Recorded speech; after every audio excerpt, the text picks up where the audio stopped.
Untuk menjawab pertanyaan ini sebenarnya ada beberapa alasan. Yang pertama yaitu ini sudah tertuang di UU Cipta Kerja. Jadi mau nggak mau harus kita kerjakan. Yang kedua, untuk penggunaan bandwidth, TV analog sendiri ini lebih besar, lebih boros penggunaan bandwidthnya dibanding TV digital. Jadi kalau kita sudah selesai ASO atau pindah ke TV digital, selisih bandwidthnya itu bisa kita gunakan atau ada efisien yang bisa digunakan salah satunya untuk akses internet. Siapa tahu dengan adanya migrasi ke TV digital ini kita bisa menikmati internet 5G.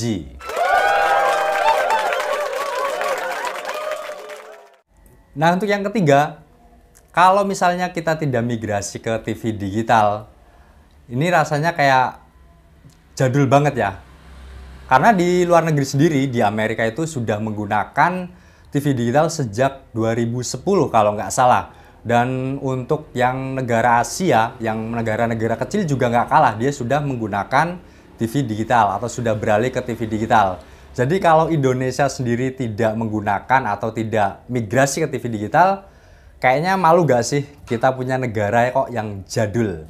Dan kalau misalkan ada turis yang lagi pariwisata ke Indonesia, dan dilalahnya, apa dilalahnya itu?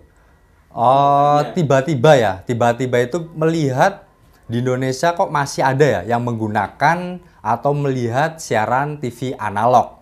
Yang biasanya bruwet, kalau nggak bruwet ya bayang-bayang, gerak-gerak yang pasti nggak enak banget untuk dilihat. Jadi ya menurut saya mungkin pasti malu lah kalau Indonesia untuk migrasi ke TV digital.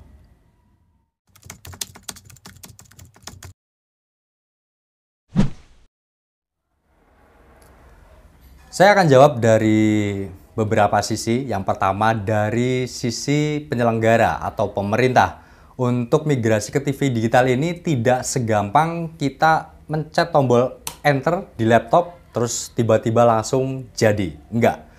Karena dari penyelenggara sendiri dia akan mempersiapkan di tiap-tiap BTS di seluruh Indonesia. Dan itu banyak sekali. Makanya menurut saya wajar aja sih kalau masih diundur-undur. Karena ini suasananya sudah sore. Saya ngopi dulu biar gak serak.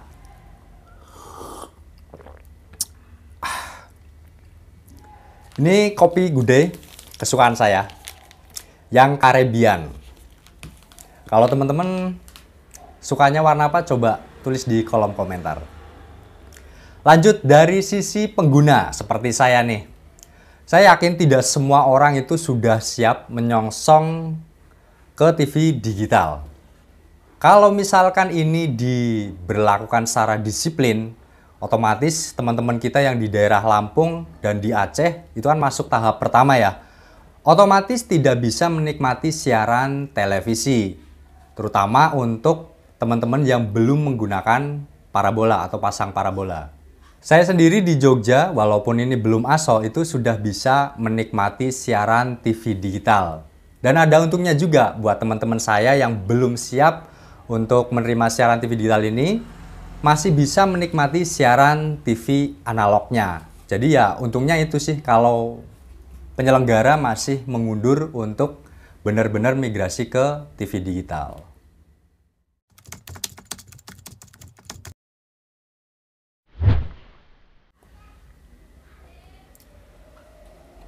Kalau secara data itu kan akan diterapkan akhir tahun ini. Tapi kalau misalkan akhir tahun ini masih belum finish, otomatis kan akan dilanjut tahun depannya. Dan itu saya malah seneng karena saya tetap bisa menikmati siaran TV digital tanpa ASO. Dan juga teman-teman yang belum bisa menikmati siaran TV digital masih bisa menikmati siaran TV analognya.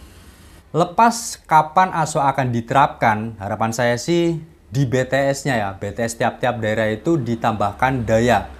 Jadi yang tadinya belum bisa menikmati siaran TV analog sama sekali, nah dengan adanya tambahan daya itu, daerah-daerah itu bisa menikmati siaran TV analognya. Ya barangkali aja sih ya, kalau kita tambahin lah untuk power di BTS-nya. Karena di Jogja sendiri itu tidak semua bisa menikmati siaran TV digital. ada beberapa lokasi, contohnya di daerah Imogiri, itu daerah yang benar-benar ketutupan bukit, yang benar-benar di bawah pegunungan, itu sama sekali sampai sekarang loh, itu tidak bisa menikmati siaran TV digital. Jadi mau nggak mau teman-teman yang ada di sana itu pakainya parabola.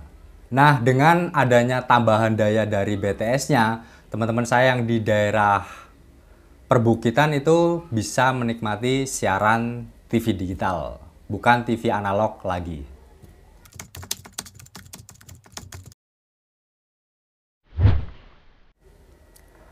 Indonesia ini kan negara kepulauan ya teman-teman, yang mana banyak pulau-pulau kecil. Kalau misalkan dipasang BTS atau pemancar untuk antena, itu kalau secara bisnis atau ekonomi mungkin nggak masuk. Makanya pemerintah menyediakan jalur satelit, yaitu menggunakan parabola. Dan setelah ASO selesai, saya juga nggak yakin seluruh Indonesia ini bisa menikmati siaran TV digital. Karena kenapa? Ya, sampai sekarang pun ada loh masih lokasi atau daerah yang benar-benar tidak bisa menikmati siaran TV kalau tidak menggunakan parabola. Nah, jadi buat teman-teman yang lokasinya tidak tercover dengan siaran TV digital, jangan kecewa, nggak usah sedih, karena kita masih bisa menikmati jalur satelit atau menggunakan parabola. Kalau kita bandingkan di negara lain, ada loh yang nggak bisa menggunakan parabola. Kena hukum loh itu. Nah, kita masih bersyukur masih bisa menggunakan parabola untuk bisa menikmati siaran TV jalur satelit. Meskipun ya, untuk di parabola itu, untuk tayangan eksklusif seperti bola, itu pasti di-lock. Jadi mau nggak mau kita harus beli voucher atau beli paket untuk bisa menikmati siaran eksklusifnya. Berbeda dengan di siaran TV digital, itu yang benar-benar gratis. Kita tanpa harus beli paket, tanpa beli voucher, kita sudah menikmati siaran eksklusif. Oke teman-teman, jadi itulah perbincangan santai kita mengenai ASO Analog Switch Off TV Digital. Nah, buat teman-teman yang pengen tahu untuk bisa menikmati siaran TV digital, kalian tinggal subscribe aja channel GP Jogja, karena GP Jogja sudah banyak membahas untuk mengenai perangkat yang bisa menangkap siaran TV digital, baik dari antenanya, dari set-top box, cara bikin antena yang cocok untuk lokasi kita masing-masing. Itu banyak banget. Kalian tinggal lihat-lihat aja video di channel GP Jogja. Dan untuk pembicaraan santai ini, bincang-bincang santai ini kayaknya sudah cukup sekian dulu aja, karena ini sudah petang, sudah waktunya kita pulang kerja. Dan semoga ini bermanfaat ya buat teman-teman yang sedang cari info tentang siaran TV digital. Jangan lupa ngopi, seruputan terakhir nih.